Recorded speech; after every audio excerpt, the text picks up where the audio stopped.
All right, welcome to this Monday QA session here.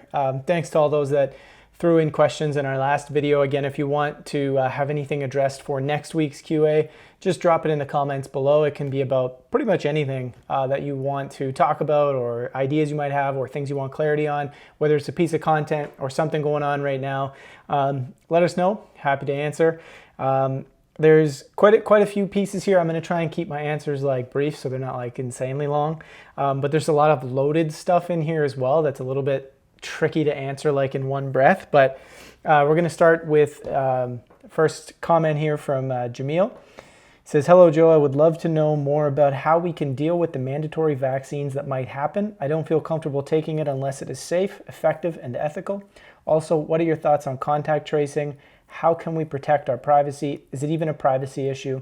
Seeking clarity with you all." Thank you once again for all your hard work. So quite a few things in there. Let's kind of just start off a little bit with vaccination and mandatory vaccination, whether or not that's safe or what should we do. This is a tricky one because mandatory vaccines, you really kind of have to look at the question of what's really going to happen when it comes to mandatory vaccines. And from what we've been researching and kind of our perspective on it, it feels as though the idea of it being mandatory is probably not going to happen, or at least maybe not sometime soon.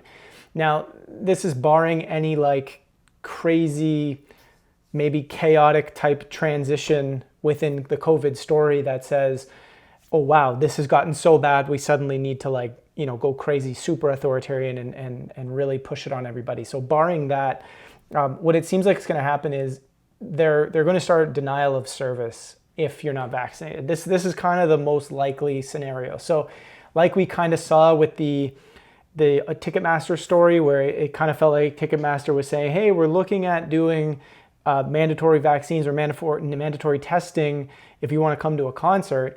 And if you don't have those things, you may not be able to go. So that's like a denial of service. So is it possible that we might start seeing a sort of a coordinated move across a number of different societies verticals, i.e., entertainment, public services, and whether it's, any of these places, might they start to say, we want some sort of certificate or proof? Yeah, that could happen. Workplaces might do these sorts of things. Do they go against some of the underlying foundational laws that are there? Probably in some cases. I'm not all caught up to date on all the law. I know that a lot of people are challenging these sorts of things, and it's possible that it goes against people's rights. It probably most likely goes against people's rights. However, sometimes that doesn't matter. And I shouldn't say that from the standpoint of not having hope, but it almost seems like sometimes decisions could be made in certain circumstances regardless of whether it's against your rights. So just to be clear on the mandatory vaccine, it's not that we believe that vaccines are going to become super mandatory. And if they did, this might be a different discussion, but it seems like it's going to be a matter of we may not be able to do certain things that we might have wanted to do unless we get a vaccine or unless we get tested. So how do we more effectively deal with this? I think with anything, it's hard to know one particular way, right? I think every one of us is kind of in the same boat in that it's we're figuring a lot of stuff out as we go. And there are definitely more effective things to do than say, there are more effective and less effective things to do. When it comes to vaccines, it seems like the more awareness that is raised about questioning vaccination, questioning the speed at which this vaccine is coming out, even questioning COVID as a pandemic, to say that is also a loaded thing to say, but to question it at its core and say with such a high survival rate, why are we so concerned about a vaccine to get things back to what we call normal, right? It kind of seems like it doesn't make sense. So the more awareness that's raised about that, and the more we ultimately do this, which is to get to the core of what people actually feel.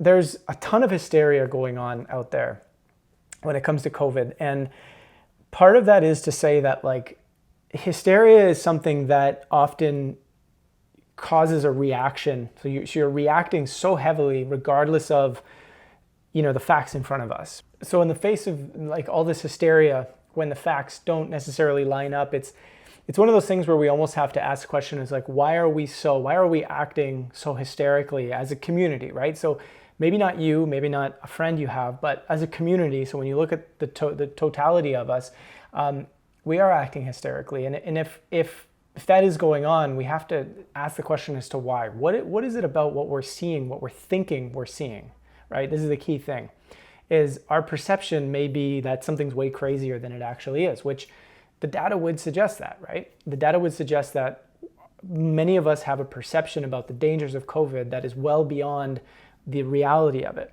But why is that, right? What is going on within both the information that's being spread, but also within people where we don't want to hear a different perspective, or there's something about what's going on that we can't figure out within ourselves, that doesn't quite feel like we feel safe or that we feel protected or whatever it might be. And I think if we have conversations on that level and really, one-on-one with people, there's no one blanket statement that's going to like get through to everybody and suddenly they're like, yeah, I get it. This whole thing is something we shouldn't be freaking out about.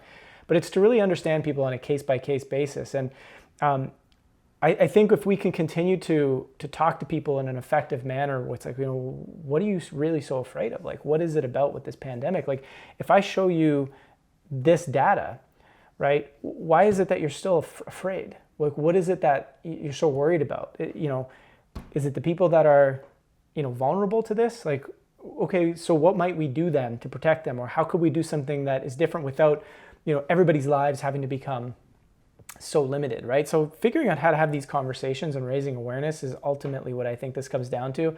There are a few things. I think we have an article on the site that talks a little bit about how you might be able to get past having to do a mandatory vaccination. I think this was done by someone who's a freedom advocate, that sort of thing.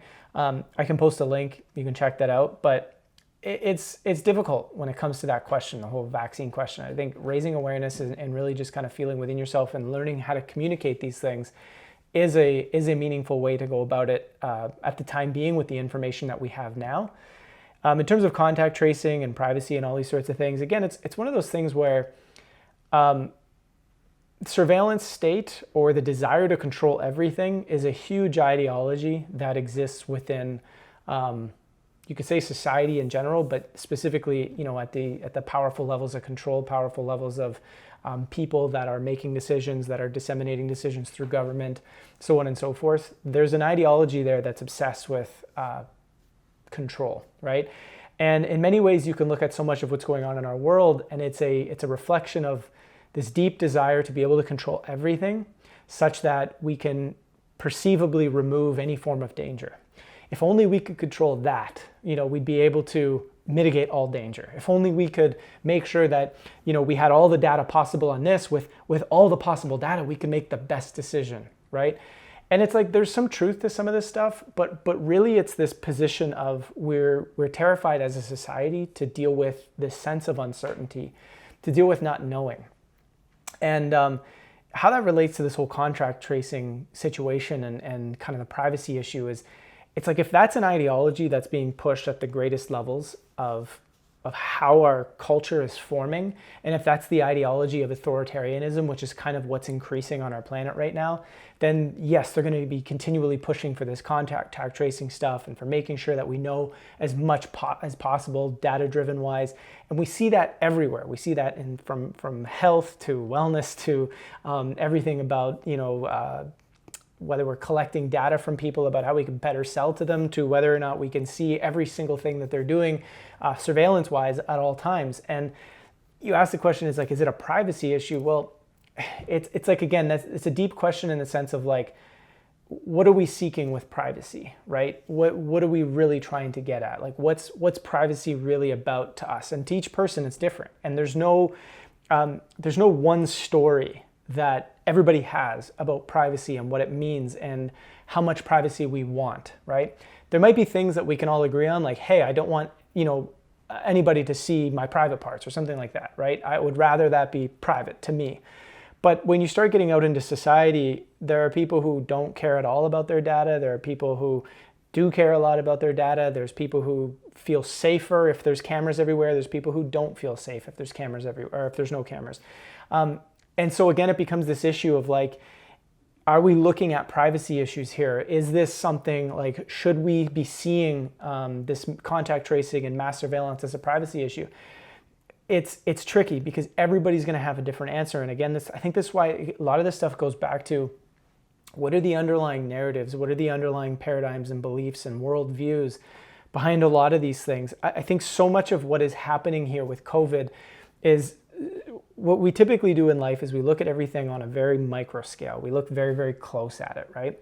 And to expand our thinking is to sort of step back in a maybe more of like an abstract or a macro sense and look at life. Why are we thinking this way? Where did these beliefs come from? Where did the way I perceive the world, where did that come from?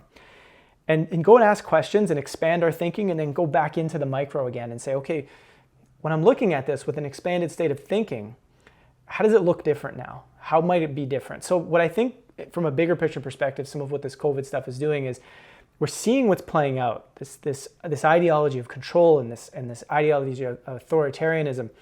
And if we just stay centered in on it, it can appear very like you almost don't know what to do because we're looking at it through the old story, the old lens, the old paradigm, the way of seeing things.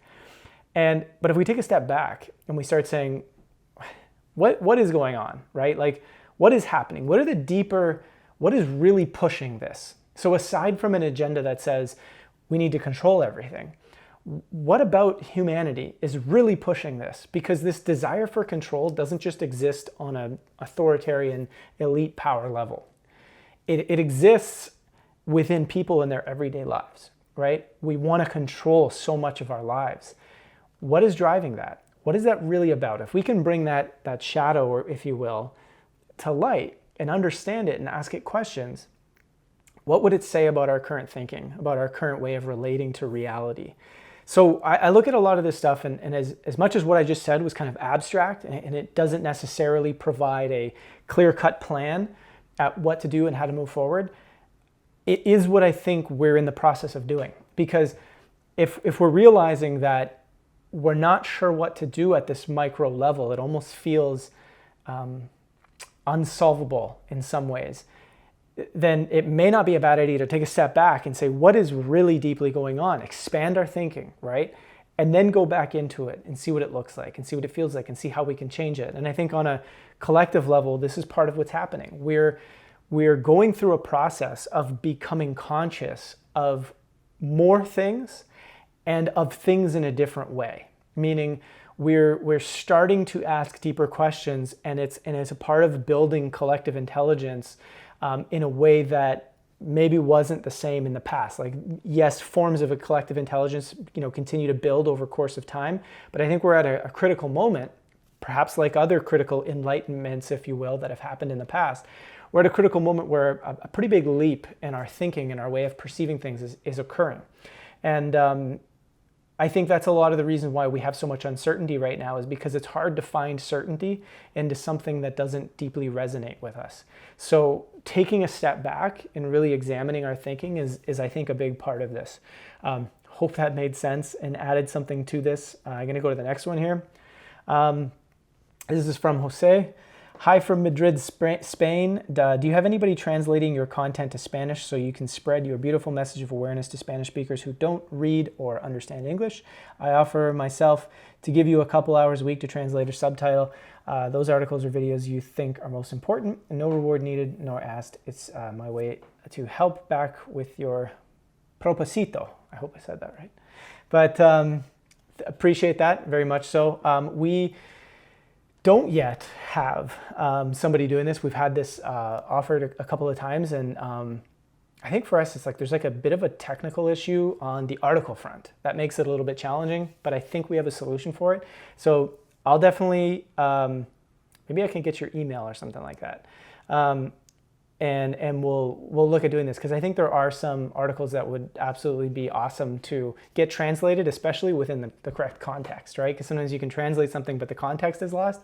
My wife is Mexican, so Spanish speaking, and it's interesting because like sometimes even when she says something in Spanish, I kind of get it, but I don't fully get it, and then it's like, well, there's not really a good English translation. It's like this is the challenge with translations, right? Is context is everything. So I appreciate this very much. So I'm I'm going to figure out how we might be able to reach out.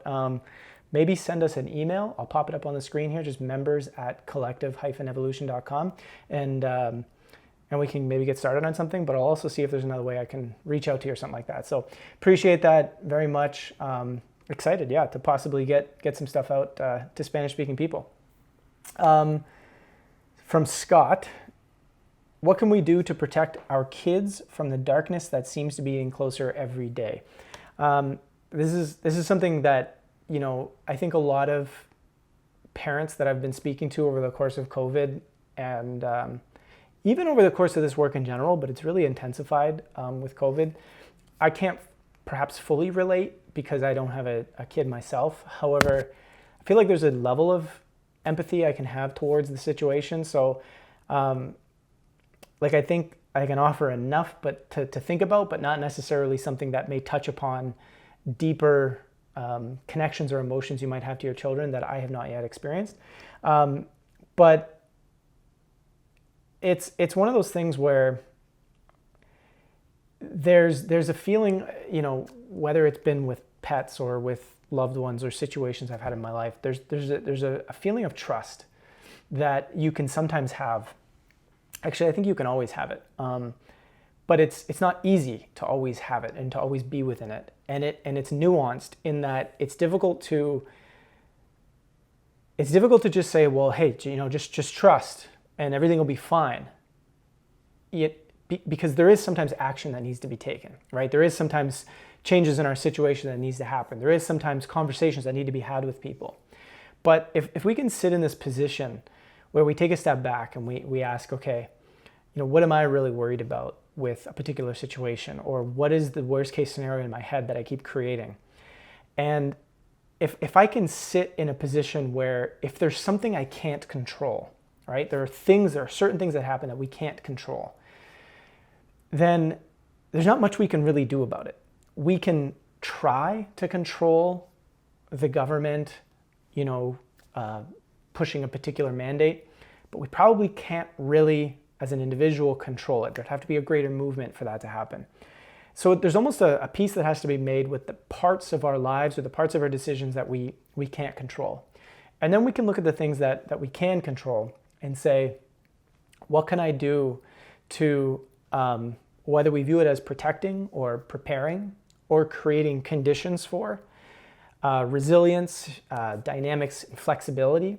That is to say, like, if there is a time of challenge or there is a time of chaos, how can I maintain my state of calm, my state of knowing, my state of being, or another person's state of awareness, such that they're able to take an action if they need to, or they're able to respond to that situation versus perhaps reacting to that situation or whatever it might be. So it's this question of, like, what can I do to ultimately create the conditions for us to really handle challenging or chaotic times? Because I think a lot of when we break down the idea of protecting or wanting to avoid a particular danger, if it's something we can't control, then the action is to really start looking at coming to peace with that. And then if it's something we can control, there's conversation, there's action that can be taken there. When we look at, I'm going to make an assumption that some of perhaps where this question comes from is looking at, like, some of the authoritarianism that's going on out there. Maybe it's perhaps some vaccine mandates. Maybe it's the lack of clarity around whether or not governments could have the power to take children from parents due to COVID infection or something like that. It's one of those things where it's hard to put a particular answer to, and I think it's different for each person. I think if we had a one-on-one conversation, we might be able to dig and find things a little bit more deeply, and I think this is where, you know, turning to community is a really important thing right now. Like, things will come up in our lives, we'll have questions, we'll have experiences, and we may not be able to find the answer ourselves, which is, again, part of the reason why I was inspired to kind of start doing this QA stuff. Is like, I like to hear from other people and go back and forth on stuff as much as I think it's important that we bring up our biggest questions, our biggest sort of feelings or challenges that we're having and talk it out as community, right? Like, if I'm dealing with something, I usually reach out to somebody to get another perspective, or, hey, can you see something that might be going on here that I'm not quite seeing, right? So I think it's important to turn to community in that way. And I think humanity gains a lot of strength and resilience through community. So it's a tough one, protecting kids, because it's almost like there are just things. I think maybe the exercise that might be useful here is really looking at within this question that's asked. Are there things that are specific that you could put down on a piece of paper and then ask the question, like, can I control this or can I not? Like meaning, like, is this a situation that's completely out of my control, or is there some sort of knowledge or preparedness that I could bestow onto my kid that might be able to provide the conditions for them to better deal with this should something happen? That's kind of what comes to me on that particular question. I hope it offers something. If there's more specifics that you might have, I'd love to talk about it more in the comments or perhaps in next week's QA. But yeah, I think that's what it is here. I'm struggling because there's a little bit of specifics, and I'm just like not 100% sure what else to offer there. But appreciate the question. So this one is from another Jose. Admire your work, guys. Where do you think we can find hope and purpose during these and the times to come? So hope and purpose. Hope's an interesting one, because looking at personal experience and looking at what a lot of other people are feeling. I feel like we go through these sometimes ups and downs here and there because we're in such an interesting time. Like I often personally feel pretty like I don't get too fazed by what's going on, because I feel that there's just a deep underlying, hey, this is it's okay. Things are going to, we're going to work things out, right? And that isn't to say that I don't take action, right? Because a lot of times when people say that, it's almost, it creates this idea that it's like, well, that just means you're just sitting back and not taking action. But it's kind of the opposite for me. I take a lot of action. I just don't get too emotional about what's playing out. I don't really worry too much about it, because I'm not sure that it necessarily provides like a deep sense of help to be so emotional or to be so worried about stuff. But it doesn't mean that I don't go through times of sometimes feeling a little bit of despair, where it's like, man, what is it going to take? Why are other people not seeing this yet, right? Which is another interesting factor, going back to the first question, I believe it was, where it kind of just looks at like, what is it really about people right now, about us as a collective, that is stopping us from seeing more clearly or more in a unified way? And I don't mean we all think the same thing. I mean, we really have extreme polarities as to how we're viewing a situation. And it comes from a lot of different worldviews and a lot of different positions, right? And I think we're at a time where we're really trying to, and going back to what the first question was, we're really gaining a sense of collective intelligence. We're taking a leap, and we're starting to develop new and emerging worldviews that are more accurate to our reality, and that may not be based on old ideas or faiths or beliefs that when we really put them to the test. So like science, for example, is not something that takes away from the heart per se. Science is a useful tool within the story of how we live our lives as people. But the question is it's like, are we using science as a new religion, right? These are interesting questions to ask. Are we using science from a place of, okay, well, now I know, and because I know, I'm going to look at everything and say, well, I already know the answer, and we're going to take it from that light? Or are we using science for pure curiosity and understanding things? How is our understandings of science? Is it serving humanity to create a world where we can truly thrive? Or is it being used for other means? Is it supporting old paradigms, old systems, or destructive ways of living life? These are the questions that kind of look at the underlying worldviews of how we function today. And so through that, if we're talking about hope, if we're talking about purpose and thinking about now or future times, again, it's really I deeply believe, like, I feel like we almost, it's hard for me at least. I may be biased in this, but it's hard for me to get away from the idea that so much of what we're going through right now with the inability to really figure out everything in our world and the you know, and wanting to, this idea that we want certainty, right?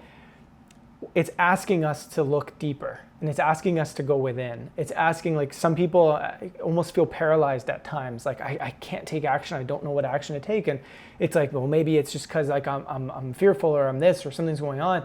I think sometimes we're being asked to really look at ourselves, like, why do we want to do this? What do we really want to live in the world we're living in today? Is the normal, the old normal, really what we want to go back to? Do we really want to protect the economy? Do we really want to, you know, have things function the way they have been?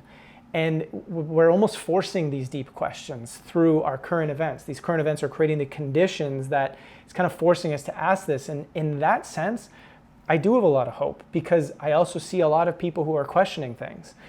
I also see a lot of people who are kind of going along with things, but more and more as time goes on, those people are starting to get a little bit like, I don't know, you know, and they're starting to have deeper conversations. So I kind of see hope, and I might say for myself personally, it's like, it's this deep sense of trust that I mostly sit within, but not always, right? There are definitely times where I go into despair and I'm like, oh shit. But I mostly sit in a sense of trust, like they're going well, like things are happening, and there's no need to lose hope necessarily, or there's no need to feel like everything's over, you know? I also don't want to say that in the sense of not like making space if you have those feelings. So if you have those feelings, sit with them for a little bit. What do you really feel disparity about, right? What's your feeling there? And are there ways in society where you can actually see that maybe your idea of disparity is partly true, but not completely true, but that there's an emerging group of people that are seeing things differently, and that's growing on a regular basis. And in a sense of purpose, it's almost like, well, what are we deeply here for? To have an experience that we call the human experience, to grow and evolve within that experience, and then to provide our individual insight, gifts, contribution, whatever it might be, to that experience, to the collective, to community, right? And part of our purpose right now could be to say, how can I look at myself differently? How can I look at the world differently? How can I really tune into what type of world I want to live in, and then take actions to see what that looks like, even if it's on what we call, right, a small scale. We call it a small scale because our human perception is to say, well, if I'm only, kind of doing this within my community of, say, 10 people, then that's not really affecting the masses. But if we look at, the connectedness that exists within our quantum understandings, or if we look at morphic fields, which is an idea presented by Rupert Sheldrake, if you look at this stuff, you start to realize that these small actions are actually hugely powerful on the entirety of humanity. And it isn't to say that, okay, just take your small action and, whatever. If everybody just does that, humanity will magically organize, right? Sort of. There's another piece where, there's going to be people that feel the inspiration, like this is something I personally have, to say, okay, how can we start bringing people together, different groups together, and start organizing a greater plan to present a different world that's possible, but also to then have a plan for how we're going to transition from where we are to another world and actually get the wheels moving on that. Because it's not something that we can necessarily say, well, if we just come up with a magical plan, it's suddenly just going to happen. We actually have to figure out how that's going to actually start to happen, because there's many machines that are moving that would be potentially disrupted. So I think it's a big undertaking, but I think people's purpose falls into these sorts of things, really asking yourself, what is it that I want to create to live my authentic self, to live the world that I know is deeply possible within myself? What does that look like even on a day-to-day level? How does that feel?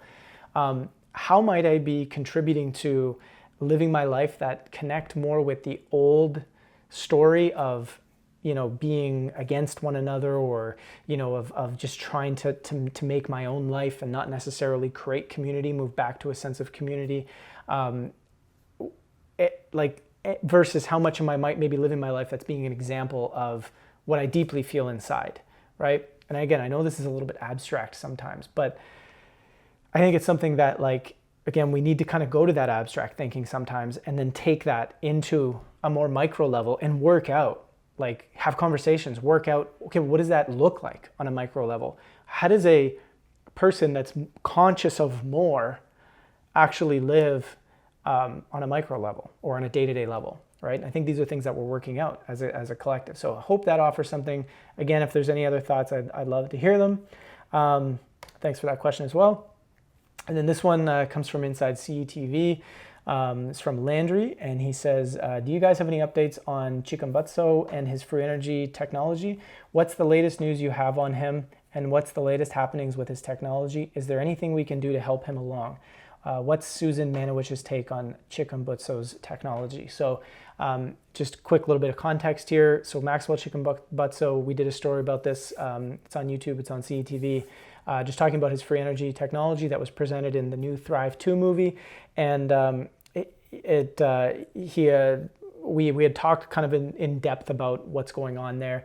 And then Susan Manowich, who he's also referring to in this as someone, a friend of ours that has been working in this space of new energy and emerging energy technologies for several years now, and has kind of been, pretty intimate with a lot of the different devices out there and knows the field very, very well. We've done a 4-part interview series with her on CETV. Very informative stuff. But so with that context in place, the latest I know about Maxwell is that his financier, one of his good friends and sort of partners in all this, has recently died in a car crash. Now, I've spoken with a couple of people. Doesn't look like there's any foul play involved, so it doesn't appear at all like it's like one of those like, hey, take out his financier type things. Those things happen, but it doesn't really look like that in this particular case. Latest news in general is, from what I understand, I think he's working to trying to bring some of the technology over to the US and work with the team at Thrive to continue to expand it and develop it and potentially bring it to market. We've talked about in a previous video why that's a little bit challenging sometimes and how there's a greater conversation underlying this whole free energy discussion, as we call it. I would encourage you to check out that video. It's on YouTube or it's on CETV as well. Is there anything we can do to help him along? I think, again, too, like so much of what I believe and feel a lot of this stuff comes down to is, again, raising awareness, but raising awareness even too about the deeper aspects, the deeper discussions, like what is the world we really want to create, right? Like, yes, there are certain paradigms we have to exist within now, and that's fine. And we can create and make progress within those paradigms. But there's almost this underlying question too of like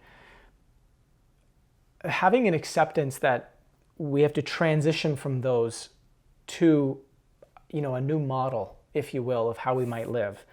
Again, not what's being presented through the Great Reset per se, but through what humanity as a people might create in what we call a reset, right? So this idea that a Great Reset is negative or is bad is a limited way to look at it, because in many ways, prior to the Great Reset even existing, we've been saying for like 11 years, the idea of, hey, wouldn't it be cool if there was some sort of reset that would erase debt, that would redistribute wealth, right? Like these would be meaningful ways to start transitioning out of these systems into potentially something new, right? And you might call that a reset. You might call that a change up of our existing models, a reimagining of our models, providing solutions to our models. And, over the course of time, people have called us everything from communists to, you name it, socialists, everything, for presenting ideas like that. But, at some point, we do have to reimagine a lot of the underlying foundations of how our society functions. And within the free energy story and how we can help to bring free energy to the surface, it's preparing humanity's collective worldviews to be more open to ideas that isn't about taking a technology, controlling it, and then controlling how its output is actually brought into humanity, which is to say, you control a technology and then you say, well, humans have to pay X amount for this energy. And the decision on that X amount is built from an ideology based on profit. So we almost have to get out of the profit model for a second and say, Well, let's say we still exist in a monetary system, fine. How can we provide this energy technology so that it's really just about providing it as cheaply as we possibly can, as opposed to maximizing profit, which is kind of that old model, right? And that would just be a transitionary way of looking at things. I believe, and I deeply feel, we can move to a non-monetary, transactional, non-transactional type of society. But I mean, that's an idea that's way, far outside the confines of what currently people want to accept. So we have to talk within that, but we also have to challenge pushing that barrier. And I think these are some of the ways that we can help, is really just start pushing that barrier, understanding, asking ourselves these questions. What world do we want to really live in? And what does that look like? And who can we talk to? And how can we explore this idea and sort of prepare ourselves for, if the time came where we were going to let go of the system we have today, would I be open to it? Would I be willing to do it? How would I really feel doing something like that, right? Like I think these are interesting questions to ask. And Susan Manowich's take on Maxwell's technology, I spoke to her briefly about it. She said to me, and I think I can say this, but she said to me that she's currently under an NDA, so she couldn't say a whole lot, but that she knows of it, that it exists, and I think she has, or she knows somebody who's vetted it, but don't quote me on that because I'm not 100% sure. She just said she couldn't say a lot, and that's about it. So I respected that, the NDA aspect of that, and said, okay, cool. Maybe there'll come a time where we can talk about this more deeply, but that's it. So thanks again for tuning in and listening and providing all the questions and insight. Again, we'll be back next week on Monday to talk about more. And if you have any questions, throw them down in the comments below, and we'll go with those next week. And yeah, I think I covered everything there. Sometimes I would say just in a future reference too, like the more specific we can be about a question, the easier it might be to kind of go back and forth on stuff too. Because I'm actually very curious. I think it was Scott's question. If you want to throw down in the comments, like, I'd love to maybe go back and forth a little bit deeper on figuring some of some of the thoughts and feelings out a little bit more. But yeah, catch you next week. Thanks so much for tuning in.